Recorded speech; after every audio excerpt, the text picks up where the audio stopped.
Hey tennis fans, I'm Grace Carter and this is Tennis Now presented by Tennis Express. Tennis Express, order today and it ships today.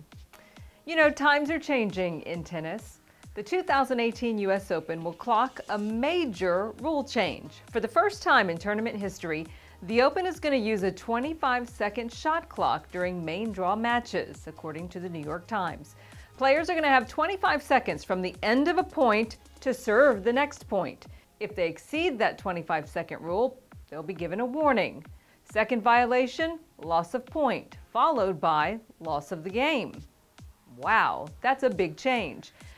Darren Cahill, who coaches Simona Halep, says part of that Times article is incorrect. He says the penalty should be a warning first, followed by a loss of first serve as the second penalty.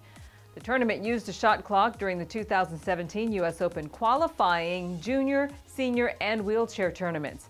At the 2017 Open, the shot clock was displayed on the scoreboard as a serve clock. There was some concern the vocal New York crowds would count down and possibly disrupt the server.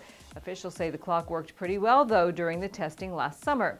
Pace of play is a major issue in sports today, according to USTA spokesman Chris Widmeyer. He says we recognize it and they want to be ahead of it. The U.S. Open will take tennis to a new time zone before matches also. The tournament will enforce a 7-minute warm-up period before matches. Players will have 1 minute from the time they walk out on court to meet at the net for the coin toss, followed by 5 minutes to warm up. Then 1 more minute before the first serve is in play. Venus Williams traditionally leaves the court after the warm-up for a bathroom break, but that could be costly for her if she does it in New York. Players who violate the new warm-up rule can be fined $20,000. So you wonder how the players are going to react to the rule changes. Reigning U.S. Open champion Rafael Nadal, two-time U.S. Open champ Novak Djokovic, and Maria Sharapova are very methodical players who have sometimes received violation warnings. At the 2017 U.S. Open, Rafa was asked about the shot clock rule and said a strict time rule will reduce spectacular rallies. Rafa Nadal says if you want really good matches like the ones he's played with Novak Djokovic at the U.S. Open, perhaps these new rule changes aren't so great. He says these rule changes may prevent a really great show. But if you don't want a great show, of course, it's a great improvement. A little tongue-in-cheek from Rafa.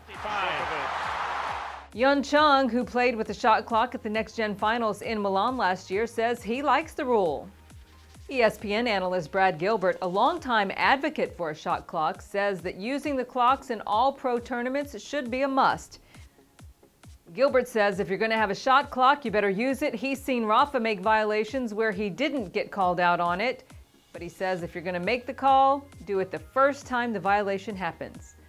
Patrick McEnroe, former USTA manager of player development, told Tennis Now that he loves the shot clock rule, adding that obviously it's got to be used smartly by the chair umpire. So here goes. What do you think? Will a shot clock help or hurt tennis? And do you think speeding up the pace of play will make for better tennis? Or does the physicality of today's tennis require chair umpires to use discretion and allow players a little longer recovery after some grueling rallies? Let us know what you think in the comment section below. And that's our news for now. I'm Grace Carter. See you next time here on Tennis Now.